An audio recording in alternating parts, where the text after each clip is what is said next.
Hello all, we're back with another plants video guys. మళ్ళీ చామంతి మొక్కలే నాటుతున్నాం. ఇవి వైట్ అండ్ ఎల్లో కలర్ అంట. ఇక్కడ మట్టి తవ్వుతున్న దీని పేరు నాకు తెలియదు, మీలో ఎవరికైనా ఐడియా ఉంటే కమెంట్ చేయండి. అమ్మ నాటేటప్పుడు ఏమైందంటే ఆ ప్లాంట్కున్న మొలకటి ఊడొచ్చేసింది.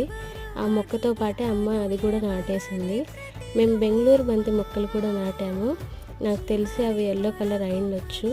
ఈ మొక్క నేమ్ అదేనా కదా అని నాకు ఒక చిన్న డౌట్ ఉంది, అది తెలిస్తే మీరు కమెంట్ చేయండి. ఈ మొక్క ఆల్రెడీ మా ఇంట్లో 2 years బ్యాక్ ఉండింది, కానీ సమ్మర్లో చనిపోయింది. ఆ ఫ్లవర్స్ నేను అప్పుడు పిక్ తీశాను, ఈ వీడియోలో యాడ్ చేశాను చూడండి. మీకు ఈ వీడియో నచ్చితే ఖచ్చితంగా లైక్ చేయండి, షేర్ చేయండి, సబ్స్క్రైబ్ చేసుకోవడం అసలు మర్చిపోకండి. And please do comment.